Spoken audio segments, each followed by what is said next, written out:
we're not just human beings looking for that one safe space, in a relationship. But let's be honest. In a world of social media and being connected 24/7, so trust has become the hardest thing to hold on to, and it's a little scary. And I'm in a relationship too, so I get it. I know that heavy feeling in your chest when you start wondering, am I still enough for them? So today, we are here to have a conversation that needs to be had. What actually counts as cheating? So when trust has broken, can someone ever really change? And if they do, should we even be giving them a second chance? So we're not here to judge what is right or wrong. Instead, we're here to listen to different perspectives. So please welcome our four guests, Neon, Aaron, Maxim, and Kelly. Okay, so let's start with the big question. Okay, what really counts as cheating? Neon, what do you think? In my opinion, when my partner likes or reposts another girl on social media, I can't help but doubt myself about my worth. Am I not good enough or am I not pretty enough to make him just only looking at me? And that really hurts me, yes. So, what about you, Eric? When you think about it, how do you feel? I agree with Leon. When we start wondering, am I enough, that if we are in trouble, we will do everything just make them stay, and we entire our home value to someone who doesn't even see it.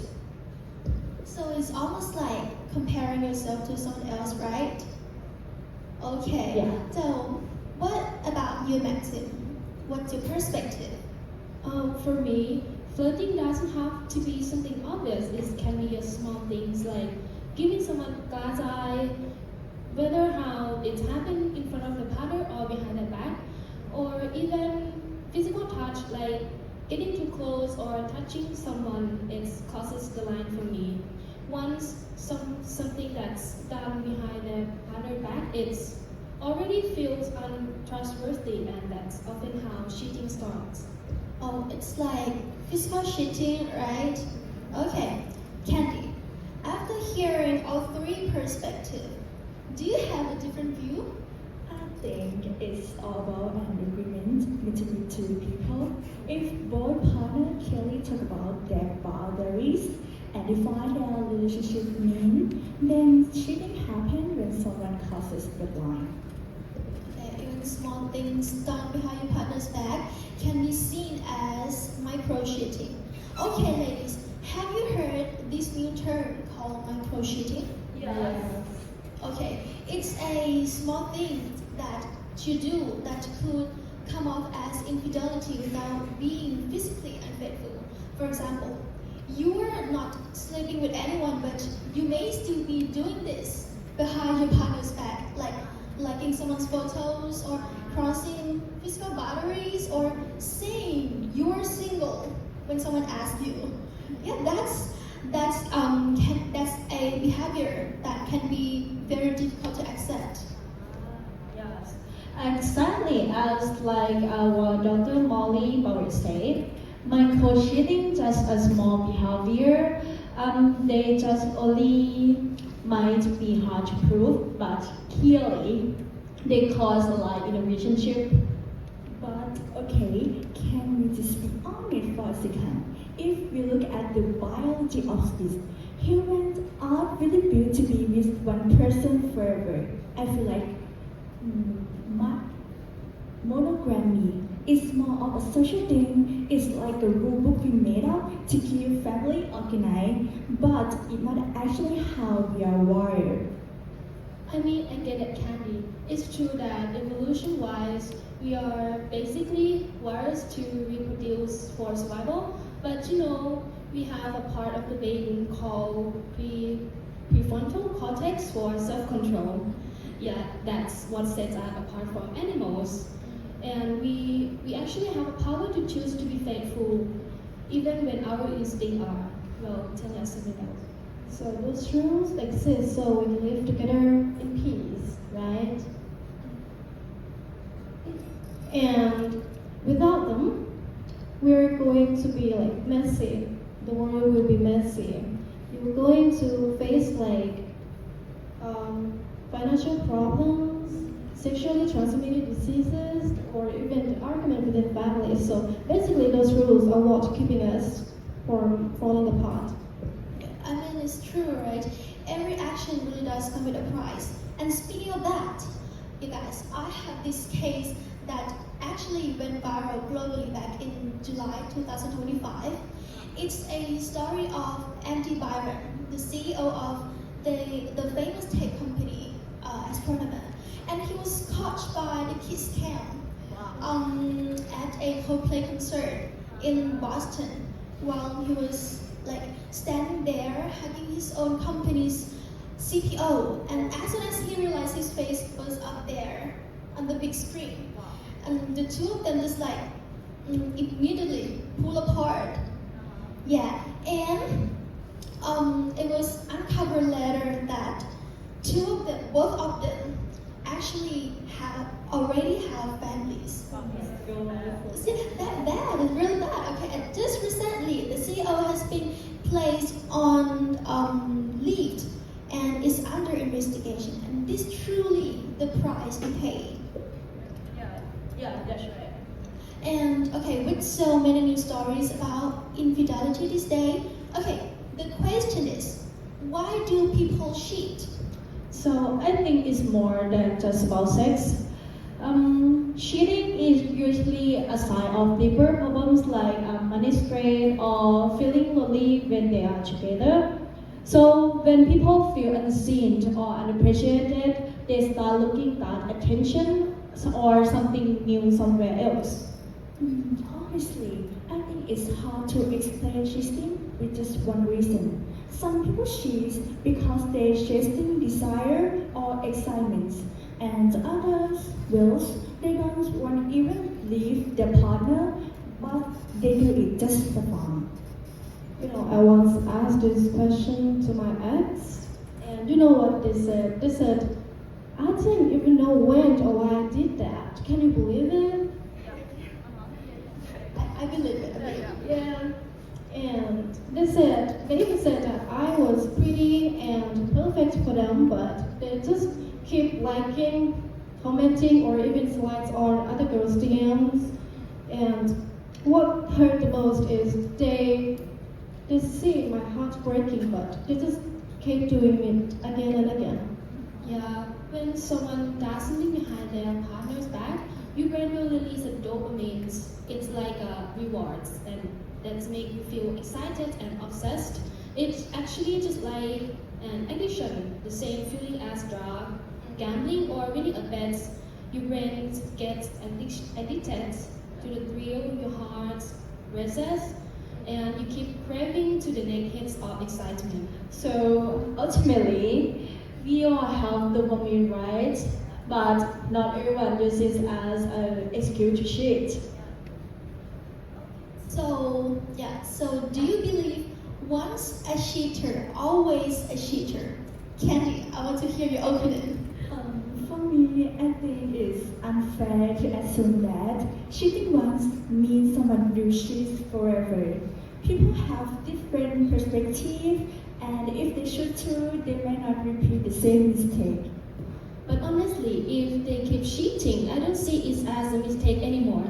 It's a choice. They already know what's going to happen, like fighting with a partner or breaking up. It's probably happened before, but they still keep doing it again. I don't know. Don't you think this being a little biased? Like, look at it from just one side. So I also agree with Maxim. It's a vicious circle. They only share that quick thrill and don't mess the life behind, even don't care to mess the life behind. I think if you keep doing the same mistakes again and again, so that means you've learned nothing from it at all.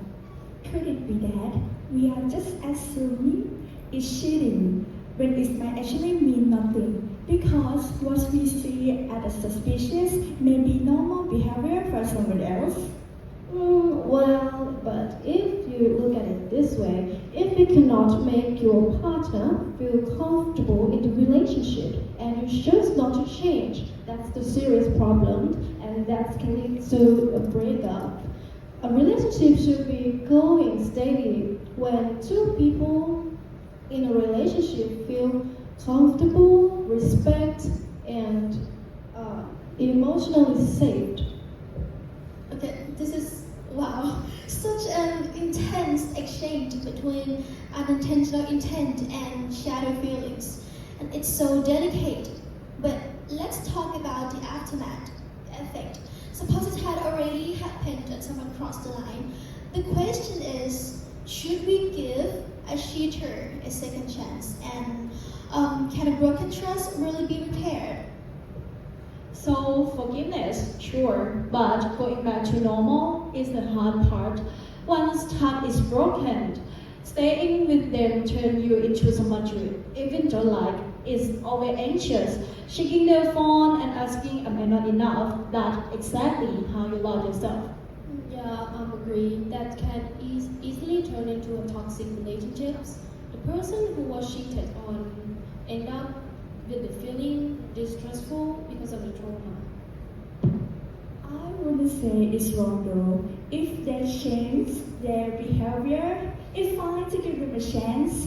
But chances should not be given over and over again. A second chance is fine, but endless chances, no. If nothing changed, you get to learn from it and let it go. I gave someone chances, too many chances before. Yeah. And I stayed because I hoped that they will be better for me, and I stayed with love and hope. Yes, but who got hurt? It's me. I'm the one who's crying awake at night. I'm the one who's questioning everything in my life. That why did this happen to me? And I'm gonna cry. I'm going to cry. Oh my god. and this is loving someone again and or even living the same again is much harder to me. And you know, in real life, we can change people and we should not expect them to change for us. I feel for your mentor and I hope you can love yourself more and find someone who really loves you. Yeah, I also agree with Candy that loving yourself is the better things. And I feel funny on too. You once you lost your trust and you will never look at them again. So I want to remind everyone your value is not depend on them choosing you. It's about choosing yourself even when they don't see how great you are. Yes, this is powerful. And it sounds like whether we forgive or walk away, the goal is not to lose ourselves, not to lose our identity. Yeah, and in this process. Yeah, exactly. So many couples try to fix their relationship so hard, and it's and they don't forget how hard they have already been through. And sometimes holding on doesn't make things better. It's just dragging the pains out. So I think not giving another chance is not being a heartless. It's giving yourself another chance to find something better. And not giving a second chance isn't cruel. It's giving yourself a chance. I think that really unlocks the guilt for a lot of people watching today. And okay, today we've covered everything from the definition of cheating to the biological instincts and the part of our brain that sets us apart from animals because we can choose to be faithful. And we also saw from the CEO case in Boston that the price you pay isn't just about a heart broken. It's about your career, your status, your whole life, and most importantly, we felt the pain from through Neon's experience and reminding us how long it takes to heal a broken trust. And whatever you are facing, whether it's micro cheating or something deeper, and just remember what Eric said: choose yourself. Choose yourself, because in this chaotic world, the most important loyalty you will ever have is being loyal to your own happiness. Okay, today's very, very insightful talk, and thank you to our four guests, Neon, Eric, Maxim, and Candy, and thank you for you all watching on the hot seat, and yeah, see you later.